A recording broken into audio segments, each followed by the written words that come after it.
Seigneur. Acclame encore très fort le Seigneur. Gloire à Dieu.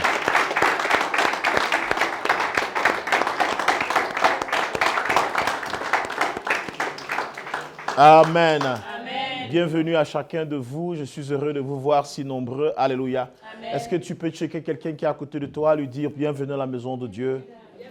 Et dis-lui, tu es béni. Tu es béni. Tu es béni. Hé, champion, ça va? Tu es béni. Tu es béni. Vas-y, check quelqu'un, check quelqu'un, check quelqu'un. Vas-y, check quelqu'un. Dis-lui, tu es béni.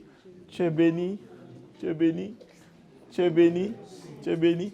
Tu es béni. Tu es béni. Tu es béni, maman. Ah, Christopher, tu es béni. Tu es béni. Tu es béni. Tu es béni. Allez, tout le monde, touche quelqu'un, bénis quelqu'un ce matin. Tu es béni. Tu es béni. Tu es béni. Tu es béni, prophète. Tu es béni. Tu es béni, ma fille. Lève-toi. Yes. Tu es béni. Amen. Tu es béni. Tu es béni. Tu es béni. Tu es béni. Tu es béni. Alléluia. Est-ce que tu as béni tout le monde?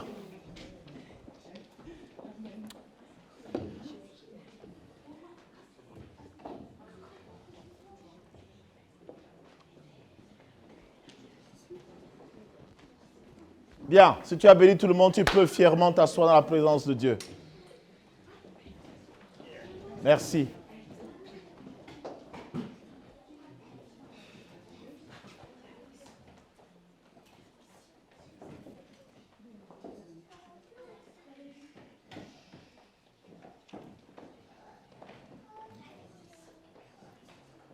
Gloire à Dieu. Bien-aimés, c'est un jour merveilleux.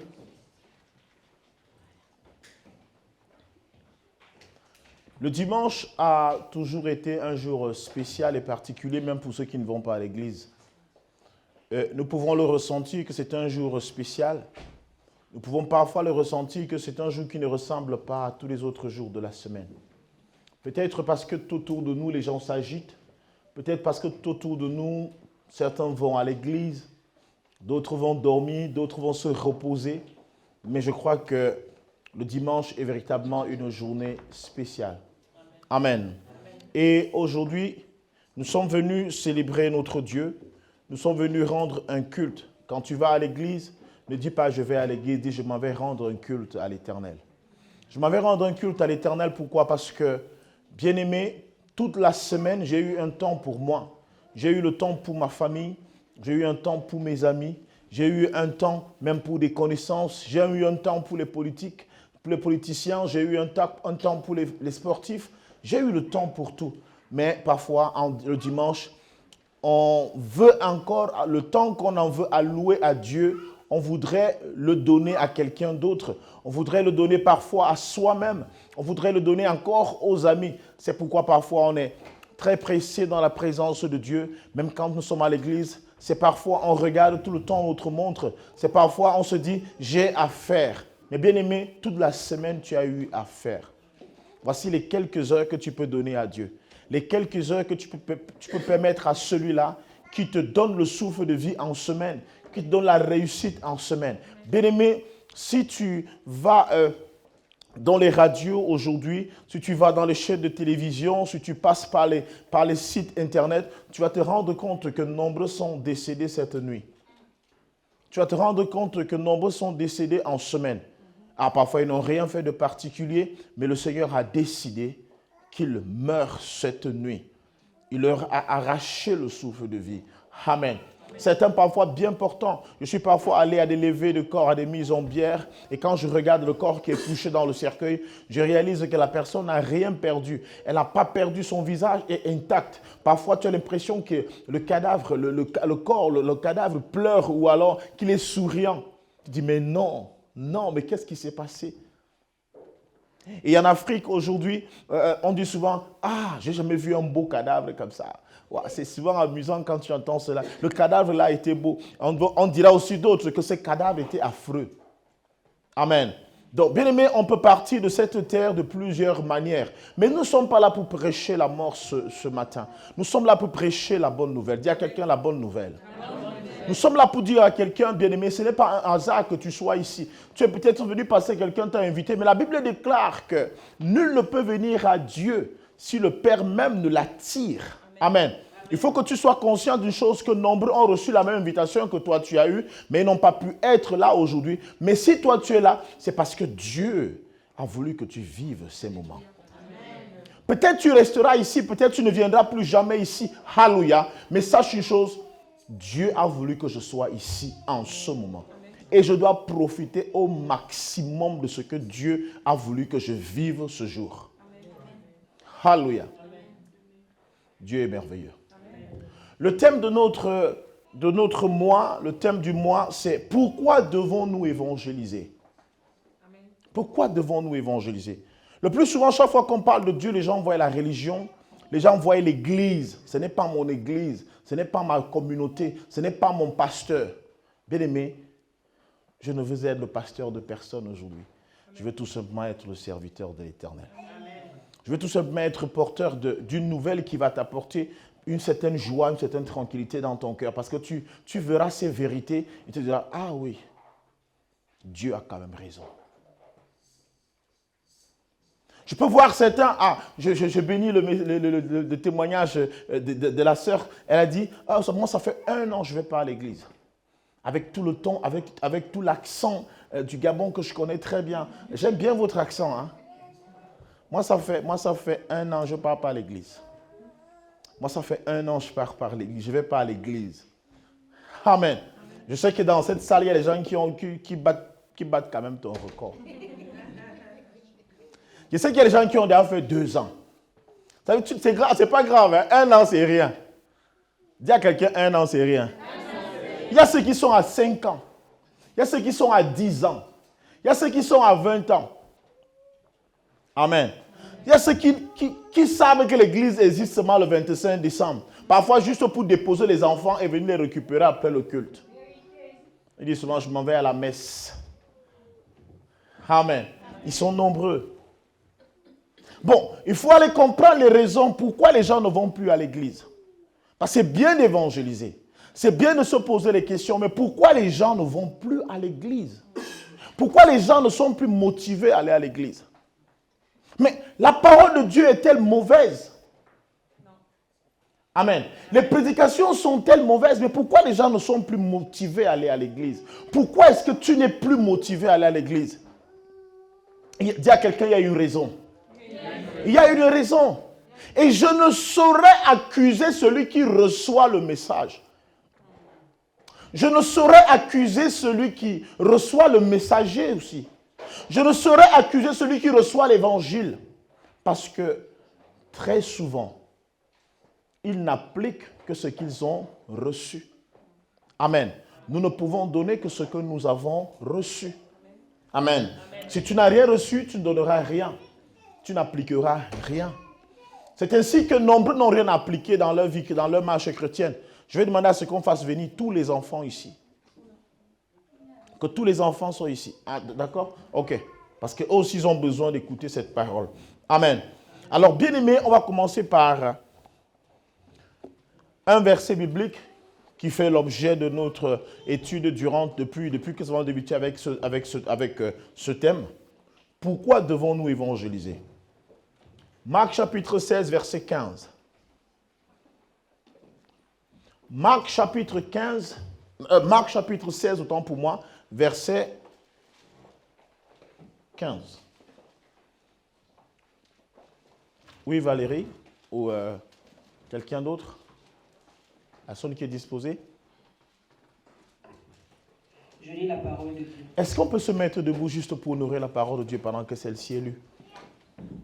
Oui. Marc chapitre 16, verset 15. Puis il leur dit, allez par tout le monde et prêchez la bonne nouvelle à toute la création. Amen. Amen. Puis il leur dit, allez par tout le monde, prêchez la bonne nouvelle à toute la création. Quelqu'un dise avec moi, la parole de Dieu, c'est ma portion. Bien-aimé, assieds-toi. On va lire d'autres textes, mais commençons par celui-là. Il nous permettra de comprendre exactement pourquoi est-ce que nous voulons parler d'évangélisation. Amen. Alors, le texte que nous venons de lire est tiré d'un discours, d'un rapport de discours de Jésus-Christ. Amen. Jésus, au moment où il doit être enlevé, il doit connaître l'ascension, il dit au revoir à ses serviteurs.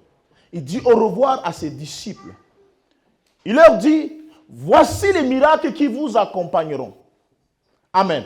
Voici ce que vous allez faire. Mais, il continue en disant, puis il leur dit. Le narrateur continue en disant, puis il leur dit. Quand on dit puis, ça veut dire qu'on vient d'une idée pour changer et prendre une autre. Amen. On vient d'une idée et on shift pour tomber sur une autre. C'est pour ça qu'il dit, puis il leur dit. On aurait pu dire, et il leur dit. Ou alors, on pourrait dire, ensuite il leur dit. Amen. Donc, il a parlé, pour ceux qui aiment lire, vous allez lire peut-être le verset 14, 15, avant d'arriver au verset 16. 14, 15, Amen. Pour mieux comprendre. Il a dit, allez par tout le monde, prêchez la bonne nouvelle à toute la création. Waouh! C'est exactement là que c'est à ce niveau que l'Église se trompe souvent. Parce que lorsqu'on parle de création, la création, ce n'est pas seulement toi et moi. La création, c'est tout ce qui a été moulé de la parole de Dieu. Tout ce qui a été formé par la parole de Dieu. Tout ce qui a été formé par Dieu. Et Dieu n'a pas formé uniquement les hommes. Il n'a pas créé ici, le mot, le verbe ici, c'est créer. À toute la création. Amen. Amen. Le mot ici, Dieu n'a pas seulement créé les hommes. Est-ce que nous sommes d'accord? Quand vous prenez le livre de Genèse, chapitre 1, on vous dit exactement ce qui s'est passé. L'homme n'arrive qu'au 6e jour. La création de l'homme arrive au 6e jour. Mais au 1er, au 2e, au 3e, au 4e, au 5e jour, Dieu a travaillé. Vrai ou faux? Amen. Alors, s'il a travaillé, ça veut dire qu'il a créé aussi d'autres espèces. Amen. Et le livre de Somme chapitre 50 nous l'explique encore très bien en disant que tout ce qui respire loue l'Éternel. Il va plus loin en disant tout ce qui respire loue l'Éternel. Il ne dit pas Alléluia. Le ceux, tous ceux qui respirent, pas tous ceux, mais tous ceux qui respirent. Qu'est-ce qui respire? Ça veut dire si le chien respire, il doit louer Dieu. Amen. Si le serpent respire, il doit louer l'Éternel. Si le mouton respire, il doit louer l'Éternel. Allez donc par tout le monde entier, par tout le monde, prêcher la bonne nouvelle à toute la création. Cela signifie que toute la création a besoin d'écouter la bonne nouvelle. Amen. Mais c'est quoi la bonne nouvelle? En quoi est-ce que le fait que Christ soit mort sur la croix intéresse les arbres? Parce que les arbres respirent. En quoi est-ce que le fait que Christ soit mort sur la croix, le chien doit recevoir la bonne nouvelle? Alléluia. En fait, tous ces êtres doivent recevoir la bonne nouvelle parce que après cette terre-ci, après le monde dans lequel nous vivons, alléluia, nous passerons tous pour un nouveau monde. La Bible déclare dans le livre d'Apocalypse que cette terre sera roulée comme un tapis, puis viendra une nouvelle terre. Alors, quand on dit une nouvelle terre viendra, ce n'est pas forcément une nouvelle planète, hein? Mais c'est en fait tout ce qui constitue, tout ce que tu vois autour de la terre disparaîtra et des choses nouvelles reviendront. Et les choses nouvelles qui reviendront sont des choses que tu as vues aussi pendant cette terre-ci. Ça veut dire que quoi? Je m'explique. Tu verras encore des chiens. Tu verras des arbres. Tu verras des lions. et tu verras des hommes. Amen. Mais ces lions et ces chèvres que tu verras, ces animaux que tu verras et ces hommes que tu verras, ce seront des hommes qui ne se seront pas corrompus devant Dieu. Et on aura aussi des chiens qui ne se seront pas corrompus devant Dieu. Mais pasteur, comment un chien peut se corrompre devant Dieu? C'est la grande question, n'est-ce pas? N'est-ce pas? Dites-vous, est-ce que le serpent a été créé pour rester dans le WC de quelqu'un? Est-ce que le serpent a été créé pour rester dans le corps d'une personne? Mais plusieurs fois dans nos délivrances, on voit quelqu'un qui manifeste la présence. Il y a un serpent qui se manifeste dans le corps de quelqu'un. Ce n'est pas pour vous faire peur.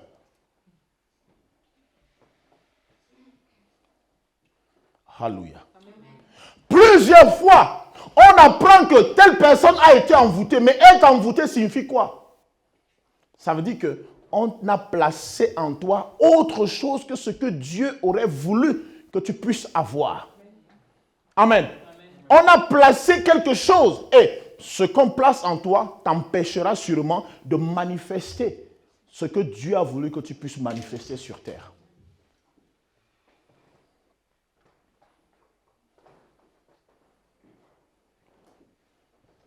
Est-ce qu'il a été dit qu'un tigre devait être un totem?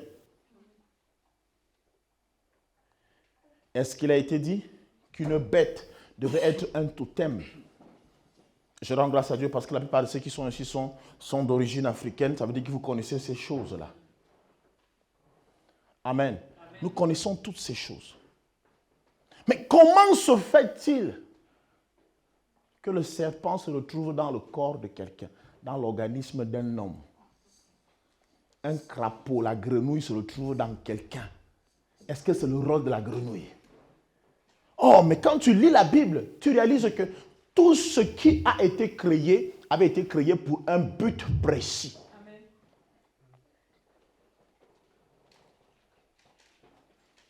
Amen. Amen. Tout ce qui a été créé pour un but bien précis. Mais il s'avère qu'il y a un individu sur la surface de la terre, il y a une création sur la surface de la terre qui est à l'origine de tout le désordre qui se passe. Amen. Parce que c'est un désordre. Quand les choses ne sont plus à leur place, il y a désordre. Amen.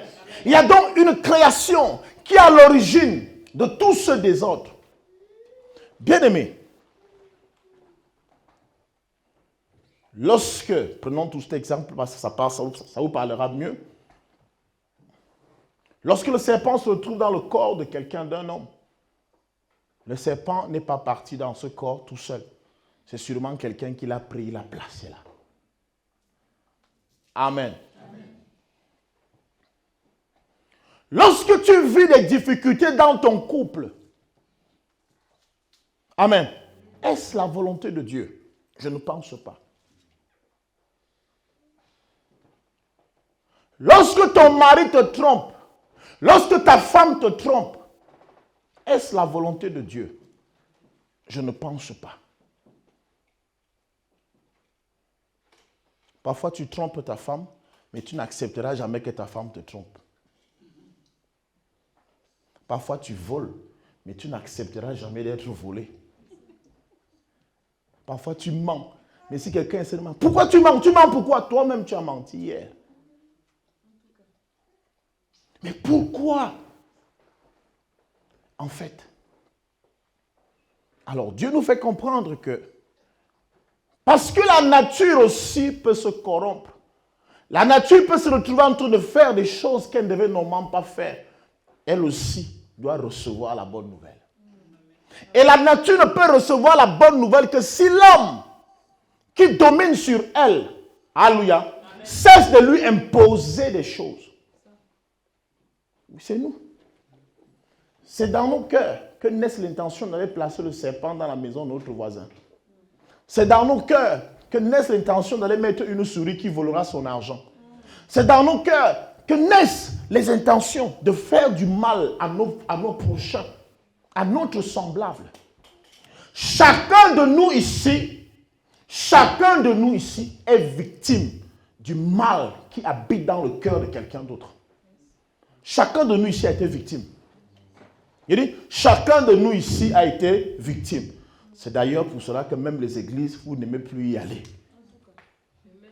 Parce que parfois, même vous avez été même parfois nos victimes, les victimes des pasteurs. Vous avez été les victimes des prêtres. Vous avez été les victimes des charlatans. Bien aimé, le mal sévit. J'aime bien ces campagnes contre la corruption qui sont menées de par le monde entier. On va afficher sur les murs, on va afficher partout. Mais ce ne sont pas les murs qui commettent la corruption. Ce sont des hommes. Amen. Bien aimé, tant que Christ n'est pas installé dans le cœur de l'homme, cet homme continuera à faire du mal.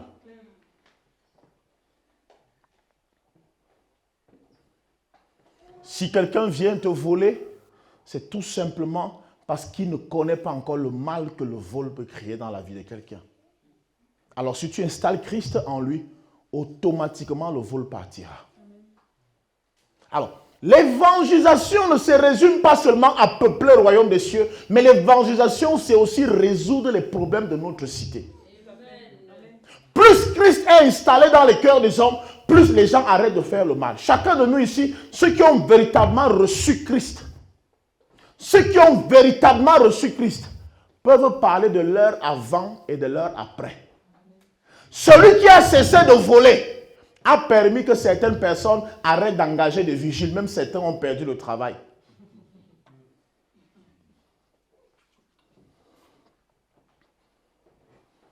Celui qui a été délivré de l'adultère, alléluia, quand tu as été délivré de l'adultère, ça veut dire que tu as permis à ta femme ou à ton mari de dormir enfin en paix. Sans te soupçonner quand tu sors. Sans te soupçonner quand tu voyages. Sans te soupçonner quand tu vas en mission. Parce que le cœur est tranquille. Mais comment seras-tu tranquille tant que tu n'es pas délivré de cela?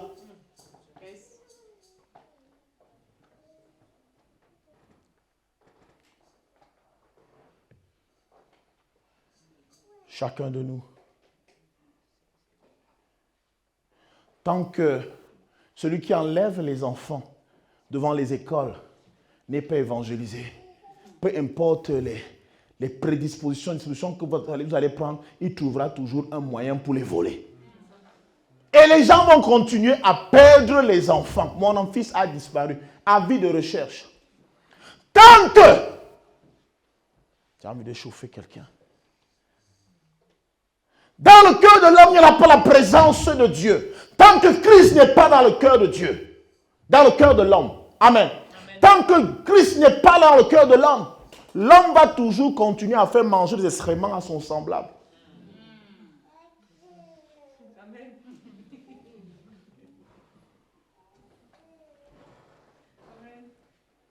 Tant que Christ n'est pas installé dans le cœur de l'homme, l'homme va toujours chercher à escroquer son semblable. Oh, on va prier pour ceux qui ont des dossiers qui sont bloqués. Mais tes dossiers ne sont pas bloqués parce qu'il n'y a pas de clé. Tes dossiers ne sont pas bloqués parce qu'on ne sait pas là où ils se trouvent. En fait, il s'agit de quelqu'un qui s'est assis sur ton dossier. Et pour s'asseoir sur le dossier de quelqu'un, ce n'est que l'absence de Christ qui peut le faire. Comment tu feras pour t'asseoir sur le dossier de ton frère? Amen. Amen. Nous voulons changer le monde. La meilleure façon de changer le monde, c'est de placer Christ dans le cœur des hommes. Et si vous continuez avec les coachings, les ateliers de formation, de ceci, bien aimé, j'ai comme l'impression que vous donnez encore plus de sagesse aux hommes pour qu'ils continuent à mieux faire le mal. Vous les outillez. Oh, si Christ avait été dans le cœur de Joe Biden, de Vladimir Poutine, d'Emmanuel Macron, et de tous ces grands hommes. Assurément, certains enfants de l'Ukraine ne seraient pas sans parents aujourd'hui. Quand Christ est dans le cœur, on ne cherche pas à avoir la victoire à tout prix. On ne cherche pas à ce qu'on dise, ok, c'est toi qui as gagné la guerre, c'est toi qui as remporté. Parce qu'il n'y a aucun avantage à remporter la guerre, puisque la guerre signifie la disparition des hommes.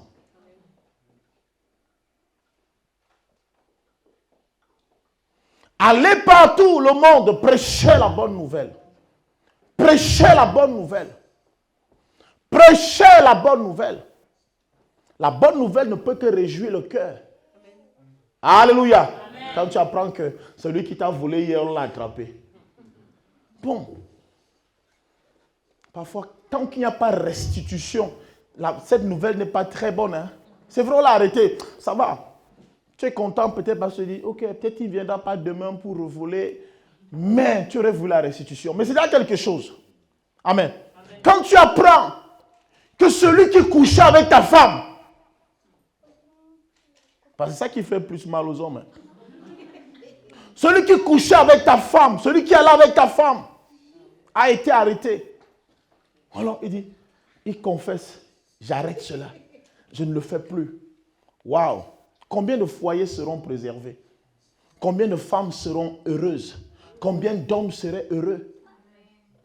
Combien? Vous voyez comment le monde peut être beau? Seulement en plaçant Christ dans les cœurs des hommes.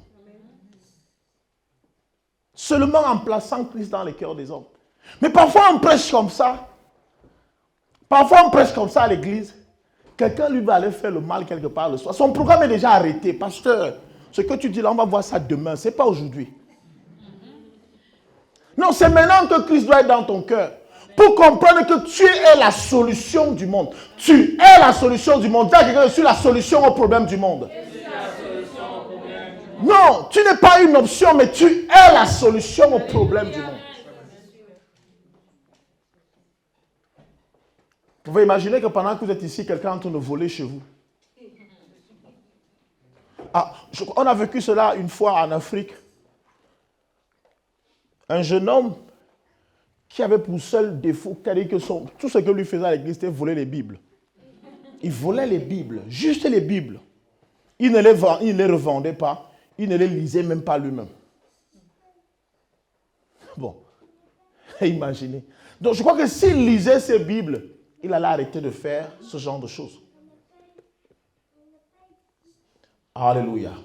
Bien-aimés, il est temps aujourd'hui que nous plaçons Christ dans les cœurs des hommes. Mais en donnant, ce n'est pas en donnant de l'argent à quelqu'un que tu résous ses problèmes. Une fois que Christ est en toi, automatiquement tu commences à prendre des bonnes décisions dans ta propre vie. Tu comprends même que demander de l'argent à quelqu'un tous les jours, c'est le mettre mal à l'aise. Bien-aimés, ceux qui n'ont pas Christ en eux, bien-aimés, en fait, ils ne trouvent pas que la mendicité est un problème. Ils te demandent le matin, ils te demandent le soir. Ils ne se posent pas les questions si toi, tu as des problèmes. Chacun a des problèmes. Dis à quelqu'un, chacun a des problèmes. Chacun a des soucis. Amen. On a tous des problèmes. On a tous des problèmes. Amen. Amen. Qui n'a pas de problème ici? Je veux bien voir la personne qui n'a pas de problème. Qui n'a pas de problème? Ah, c'est bien. Ah, je loue l'Éternel du fait que tu n'aies pas de problème. Allez la voir après le culte. Alléluia. Amen. Et Ésaïe nous dit quelque chose. Ésaïe chapitre 52, verset 7. Ésaïe chapitre 52, verset 7.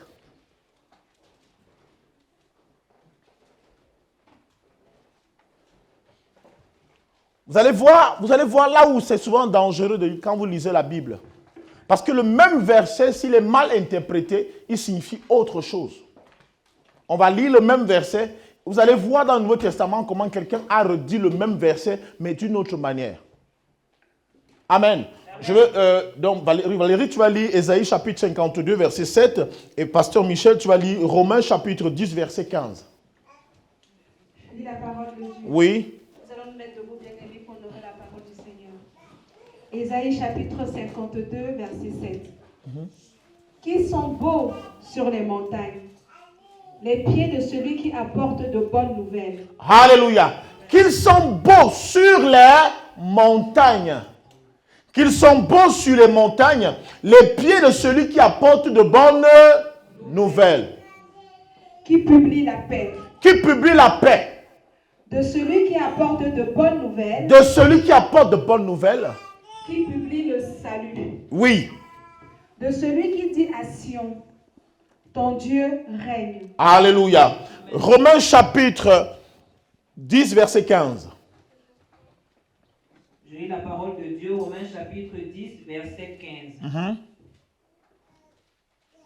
Et comment y aura-t-il des prédicateurs s'ils ne sont pas envoyés?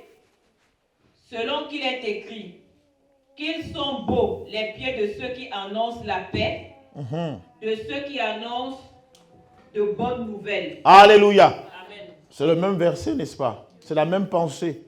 Amen. Mais seulement que dans le livre de Romains, il y a un mot qui manque. Je ne sais pas si vous avez remarqué. Vous avez remarqué qu'il y a un mot qui est absent?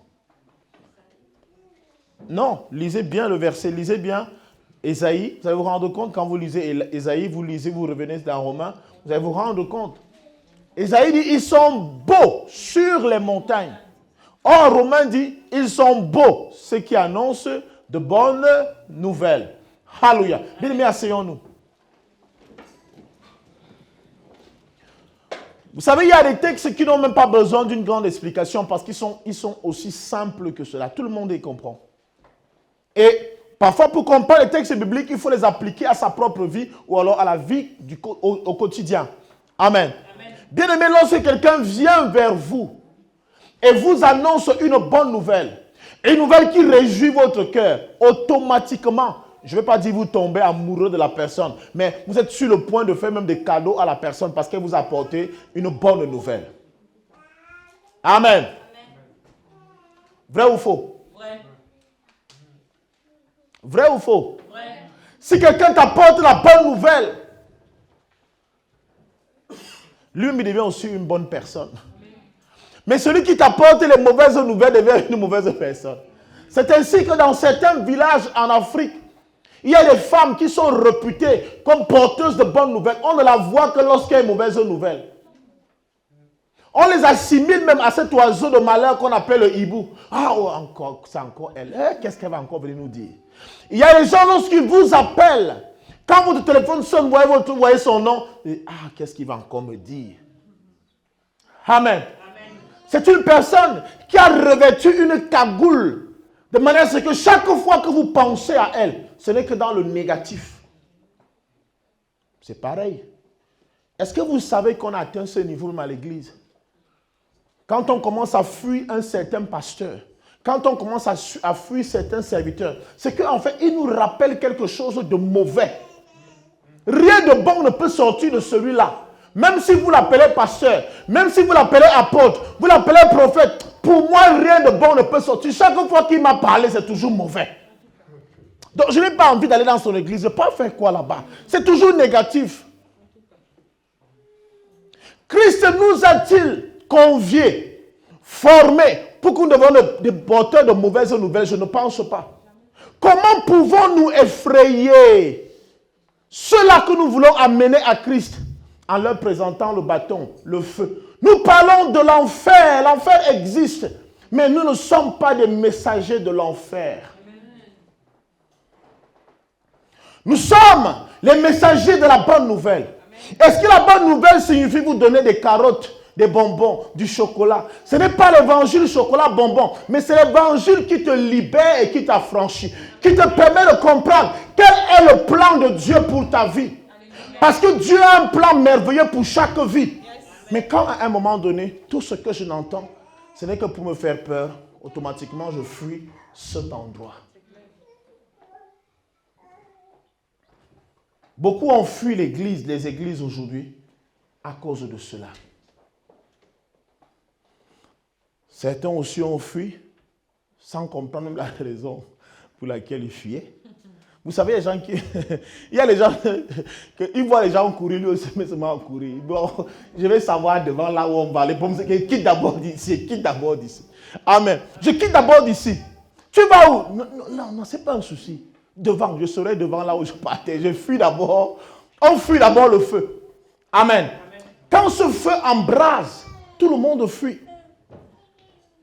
Ils sont beaux.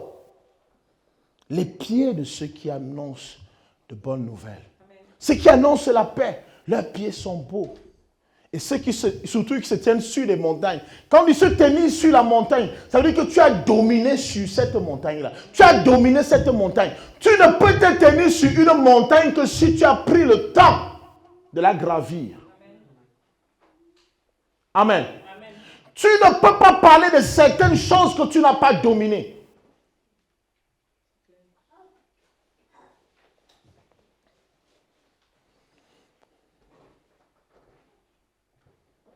Il y a 7 grandes montagnes qui dominent le monde.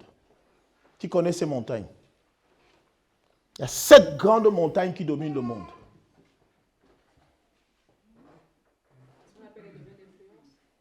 Il y a 7 grandes montagnes qui dominent le monde. Kilimanjaro, hein? La richesse, l'économie, les médias, l'éducation, la santé. La politique. Non, pas la santé, la politique. Oui, pas la santé. L'art. L'art. Vous vous oubliez vous-même. La religion.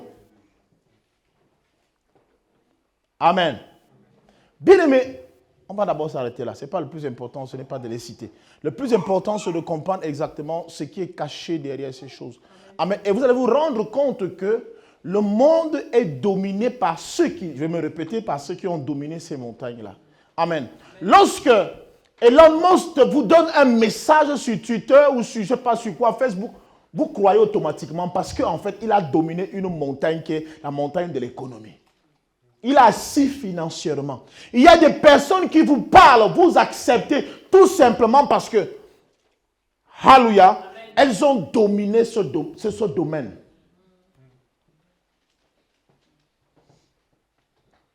Elles ont dominé ce domaine. C'est-à-dire, elles ont maîtrisé ce domaine. Ils sont devenus des maîtres dans ce art-là. Alléluia. Mais tant que toi, tu ne comprends même pas comment ça se passe, tu es obligé d'aller à gauche, aller à droite, marcher. Comment on te balade en fait.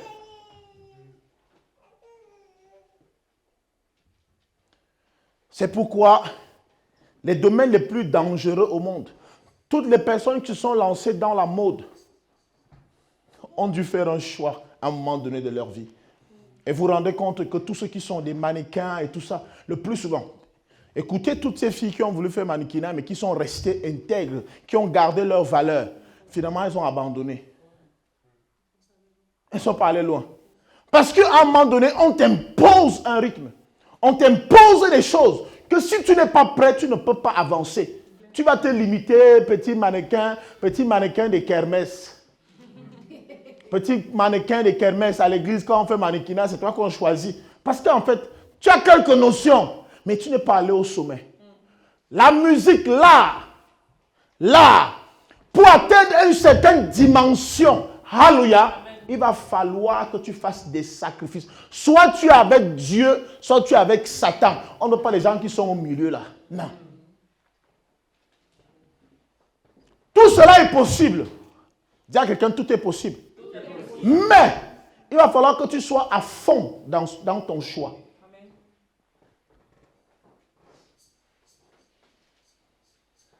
J'ai vu des gens, vous avez des belles idées, hein, les idées sont bien. Mais en fait, si tu joues avec Dieu, ceux qui sont dans l'esthétique, tu veux faire des parfums, tu veux faire, je ne sais pas quoi, les produits de beauté. Tu veux faire les produits de beauté. Or, dans ce cercle, il y a des noms qui sont déjà connus.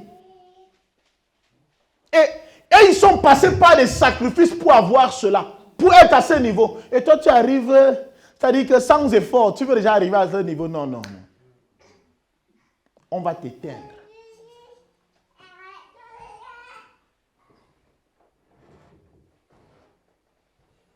Tu vas être influenceur.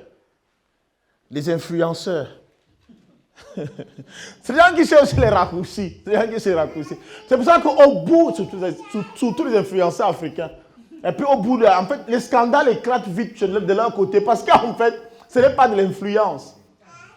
C'est du tapage, ce n'est pas l'influence. Les vrais influenceurs sont connus. Hein. Parfois même, c'est des gens que toi tu ne connais pas. Mais on dirait que ce sont des influenceurs. Parce qu'ils ont dominé sur cette montagne-là. Heureux sont les pieds de ceux-là, les pieds là qui sont placés sur les montagnes. Heureux sur les montagnes. Toi, tu es sous la montagne. Tu es sous la montagne. Peut-être tu commences même à gravir et tu veux déjà hausser le ton. Ceux qui sont sur la montagne vont te regarder. Avec son zèle, il faut l'écraser. Et qu'est-ce qu'on fait? Personne ne va te toucher. Personne ne va te toucher. C'est avec les pierres qui sont au-dessus de la montagne qu'on va juste te laisser descendre. Ça va t'écraser. Combien de personnes ont abandonné leur projet? Combien parmi nous ont abandonné leur projet? Tu commences un projet, mais en même temps, tu te rends compte que j'ai besoin. Tu commences à dire j'ai besoin d'argent. Parfois, ce n'est pas de l'argent dont tu as besoin. Amen. Le mal se trouve dans nos cœurs. Le mal se trouve en l'homme. Et il a besoin de connaître Dieu. Ils sont beaux. Sur les montagnes, les pieds de ceux qui annoncent la bonne nouvelle. Mais comment les gens peuvent fuir la bonne nouvelle à l'église? Soit l'église n'annonce plus la bonne nouvelle, soit la nouvelle qu'on a à l'église n'est plus bonne du tout. Soit alors, ceux qui l'annoncent, même n'ont pas dominé cette montagne-là. Amen. Amen. On ne peut pas en vouloir à ceux qui recherchent des pasteurs connus, qui recherchent des prophètes connus. On ne peut pas leur en vouloir parce que ces prophètes-là, alléluia, et ces pasteurs-là ont dominé cette montagne.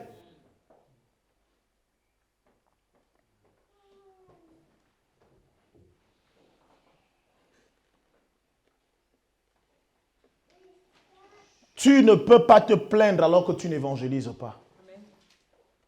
Tu ne peux pas te plaindre de la vie difficile alors que tu n'évangélises pas. Amen. Parce que même ton patron qui ne veut pas l'augmentation de salaire, c'est parce que son cœur est dur. Or, il reconnaît tes efforts. Il sait que tu travailles. Et il sait que tu mérites. Mais il dit jamais je ne donne rien. Il n'a besoin que de Christ dans son cœur pour lâcher prise. Amen. Mais qui a bloqué tes entrailles? Tu n'arrives pas à avoir des enfants. Pourquoi tu n'as pas des enfants? Mais qui trouve ce plaisir à bloquer tes entrailles? Ce n'est que quelqu'un qui n'a pas Christ dans son cœur. S'il avait Christ dans son cœur, il se rendrait compte que tu n'es pas une menace pour lui.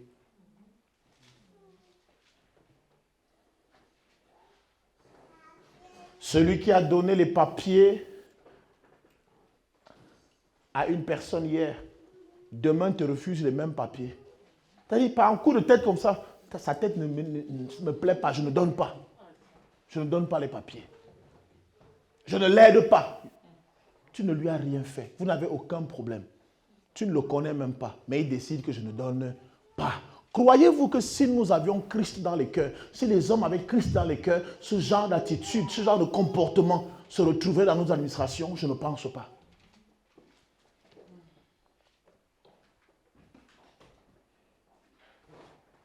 Le plus souvent on dit, ayez l'amour de l'amour, le caractère de Christ.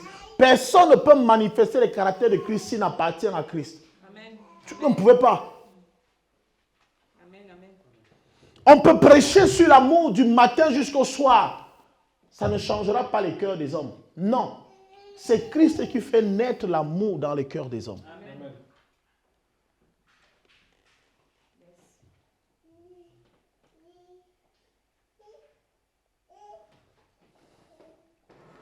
Quand tu trouves du plaisir à mentir, même quand tu n'as rien, tu n'as pas besoin de mentir, tu mens. Attends, dis-moi, les gens qui t'ont dit pour rien, tu ne lui as rien fait. Tu ne lui as rien. Parfois, tu partais même pour l'aider. Hein. Il te raconte une histoire, lui-même il sait qu'il te manque. Tu regardes comme tu dis, mon frère, tu fais quoi? Tu me manques comme ça. Tu me manques pour rien. Parfois tu veux l'aider, mais il te manque. La Bible déclare que les méchants sont pervertis depuis le sein maternel. Amen. Depuis le sein maternel, ils manquent déjà. Regardez vos enfants. Il a 3 ans, il a 2 ans. Il manifeste déjà les caractères de quelqu'un. Tu as l'impression, mais qui a pris ça? Parfois, on se console en disant, c'est à l'école qui reste. Ce n'est pas l'école. La discipline que tu appliques à la maison, parfois, c'est plus rude même à l'école. Mais il te manque. Julien, c'est toi qui as mangé? Non, maman. Oh, putain. Le sucre, il y a le sucre ici. Il y a le chocolat, ça dégouline là. Je n'ai pas mangé. Je n'ai pas mangé. Ce n'est pas moi. Le mal habite déjà en lui. Et vous croyez que vous pouvez changer ça avec les séminaires, les machins, les trucs. Ce n'est pas avec les séminaires. Dieu même doit descendre dans ta maison. Dis à quelqu'un, Dieu doit descendre dans ma maison. Dieu doit descendre dans nos cœurs. C'est important, bien aimé. Je vous assure, ne prenez pas l'affaire là à la légère. Évangélisez à temps et à contre-temps. Parlons de Christ à temps et à contre-temps. Amen. Ne nous rassemblons pas seulement quand c'est bon, mais cherchons Christ, parce que plus tu as Christ, plus les portes aussi s'ouvrent au devant de toi. Elle a dit quelque chose de très important, c'est que Dieu parfois nous fait du bien. Tu veux l'élévation alors que tu n'as pas encore été épuré.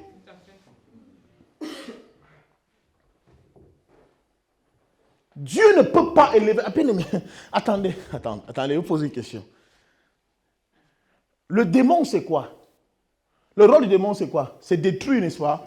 Détruire, faire tuer ce qui peut être de bon. Amen. C'est comme un virus dans un ordinateur. C'est comme un virus dans une clé. La présence du virus, c'est quoi? C'est de détruire tout ce qui est dans cette clé. Amen. Donc, imagine alors, tu es conscient qu'il y a un virus dans ton ordinateur, mais tu mets quand même les dossiers et les fichiers importants. C'est qu'en fait, soit toi-même tu es malhonnête, tu veux en fait que l'on sache, non, j'avais enregistré le dossier là, j'avais enregistré, j'avais ça. Parfois, on met le dossier, on sait que ça sera détruit. Parce que tu ne peux pas le détruire de toi-même, il y aura des traces. Mais si on part quand même fouiller ton ordinateur, tu as de bonnes preuves de dire, ce sont les virus qui l'ont détruit. Et c'est la même chose. Parfois, nous voulons que Dieu développe nos vies. Mais Dieu regarde. Or, le développement de Dieu d'une vie, c'est son investissement. C'est investir dans sa vie. Personne n'investit pour perdre. Si Dieu investit en toi et que les démons qui sont déjà en toi détruisent, mange l'investissement de Dieu. Qui peut garder son argent dans une banque qui la prend, qu'on la braque tous les jours? Ton salaire, ton petit SMIC, ça arrive. Toi, la banque que toi tu as choisie, allez créer, tu veux le riz, tu ne peux pas t'arriver. Et on te dit que, bon, sache que la banque, si, nous, on nous braque chaque semaine. Non, ça va aller. Soit tu es fou, soit l'argent même tu as volé. Amen. Personne ne peut vouloir investir là où il sait qu'il va perdre. C'est pourquoi Dieu voudrait que les hommes soient délivrés. Dieu voudrait que les hommes soient libérés afin de manifester tout ce qu'il a. Regardez ce que Dieu fait. Dieu est Dieu, vrai ou faux? Amen. Dieu est Dieu. Genèse 1, chapitre 1. Genèse 1, verset 1 dit ceci. Amen. Amen. Laissez-moi lire pour vous. Restez assis. Je vous prive un peu de... Je vous épargne ce sacerdoce. Amen. Amen. La Bible déclare ceci. Au commencement, Dieu créa les cieux et la terre. La terre était informe et vide. Elle ne ressemblait à rien. Elle était quelconque. Amen. Amen. Il y avait des ténèbres à la surface de l'abîme. Et l'Esprit de Dieu se mouvait au-dessus des eaux. Dieu dit que la lumière soit et la lumière fut. Pourquoi Dieu commence par la lumière? N'est-il pas Dieu? Pourquoi commence-t-il par la lumière? N'est-il pas Dieu? Et nous aussi, nous agissons de la même manière. Quand on entre chez nous, dans la nuit, à 23h, on était dehors. C'est bien ta maison. C'est bien ta maison. Dis à quelqu'un, c'est ma maison. Mais quel est le premier geste que nous posons? Pourquoi tu allumes? Tu es chez toi, entre. Pourquoi tu allumes? Parce qu'en fait, rien de grand, rien de bon ne peut se faire dans les ténèbres. Parce que même dans sa propre maison, on peut se perdre. On peut se cogner le pied. Et si tu arrives comme en Afrique, il y a délestage, il n'y a pas d'électricité, qu'est-ce que tu fais? Tu allumes ton vieux téléphone. Ah, chérie, ma batterie est à plat. Et toi, tu as ta batterie? Pourquoi la batterie? C'est le chez vous. Entrez! Entrez, c'est ta maison. Mais nous voulons tous mettre de la lumière. La lumière d'abord. Dis à quelqu'un, j'ai besoin de la lumière dans ma vie. Dieu veut faire des grandes choses avec toi. Dieu veut faire des grandes choses avec les hommes. Mais il faut d'abord qu'on allume la lumière dans leur vie. Et la lumière ici, c'est la parole. Lorsque Dieu voulait donc faire des grandes choses, il n'a pas commencé par appeler les bêtes, par appeler les animaux. Non, il a d'abord séparé la lumière d'avec les ténèbres. Amen. Et ça, c'est le travail qu'on doit faire avec tout le monde. Ça, c'est le travail de l'évangélisation. Amen. Vous blâmez les gens comment ils sont corrompus, comment ils sont des menteurs, comment ils sont des prostituées. Tant que vous ne leur donnez pas Christ, ils vont demeurer ainsi. Oh, mon mari me trompe. Oh, ma femme me trompe. Ta femme va te tromper. C'est-à-dire que plus il n'a pas Christ, plus elle n'a pas Christ, elle va acquérir de l'expérience au point où elle va te tromper même dans une même maison que toi.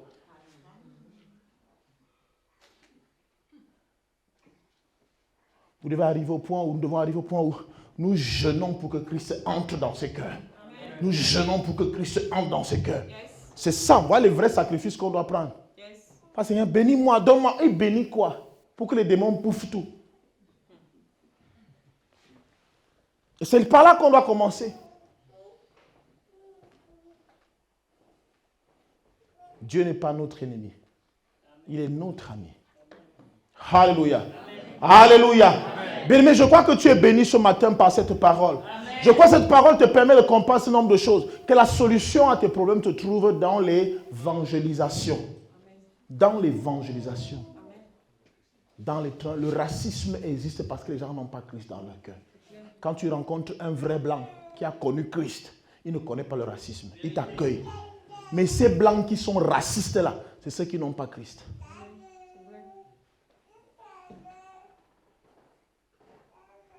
Parce qu'il sait qu'il n'a rien créé. Il sait que lui-même est de passage sur terre. Il sait que Dieu a bien voulu. Il y a un plan derrière ta présence sur sa terre. Moi, je crois qu'il y a un plan derrière votre présence ici ce matin. Amen. Pour ceux qui sont là pour la première fois, il y a un plan, il y a le plan de Dieu. Peut-être Dieu voulait réveiller quelque chose en vous. Parfois, ce n'est pas l'autre le problème, parfois c'est nous-mêmes le problème. Parfois, on n'est pas enseignable. La première barrière que nous voyons chez plusieurs, c'est la barrière des religions. Ce n'est pas mon église. Mais même ça, ce n'est pas mon église. Voici mon église ici. Moi-même, je suis mon église. Yes. C'est l'église, c'est mon corps qui est mon église. Amen. L'église, ce n'est pas le bâtiment. À peine, non, on m'a juste invité, je suis juste parti. On m'a juste invité. Frère, Dieu c'est partout, même chez toi, serre-le. Si tu veux le servir chez toi, serre-le là-bas. Mais sois vrai avec lui. Parce qu'il y a des gros menteurs parfois dehors. Ah non, Dieu même, on peut servir Dieu à la maison. On peut servir Dieu étant chez soi, non? Oui, serre-le étant chez toi. Mais est-ce que tu le sers alors vraiment? Moi je suis catholique, Si le prêtre te voit aujourd'hui, tu agis comme un catholique. Dites-moi un peu.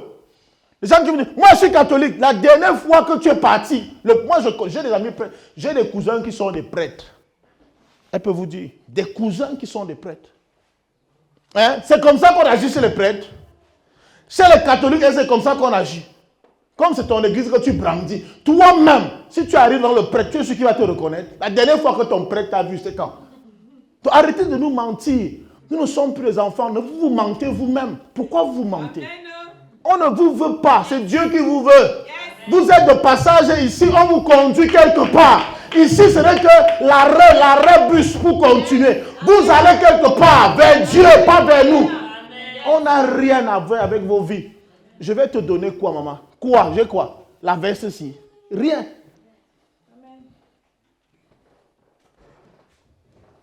Ce n'est pas mon église.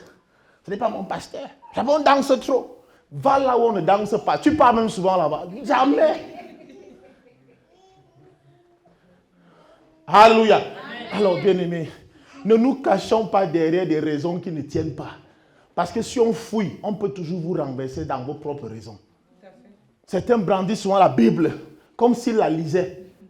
Tu as lu un passage en passant. Dieu siège au milieu de la louange de son peuple. Ah, dans votre église, moi je n'aime pas, parce qu'on ne chante pas trop là-bas. La Bible même dit que Dieu siège. Tu as vu ça en passant. Tu peux expliquer? Non. Est-ce qu'on peut se mettre debout? La solution, c'est l'évangélisation. C'est pourquoi ce mois, Dieu nous a dit évangélisation et délivrance. Délivrance et évangélisation. Personne ne doit rencontrer Dieu et demeurer le même.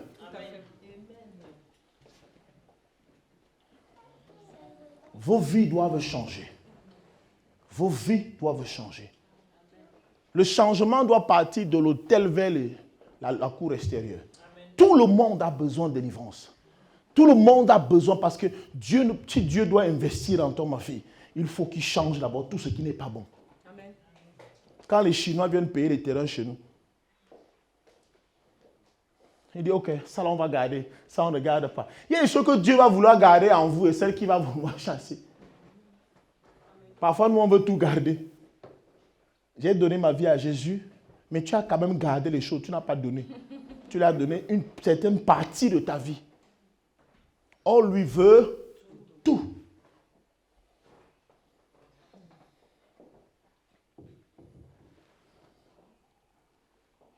Est-ce que quelqu'un est prêt ce matin à dire à Dieu, Seigneur, me voici, j'ai besoin de toi dans ma vie. Il y a des combats que vous menez, vous n'allez jamais les remporter vous-même.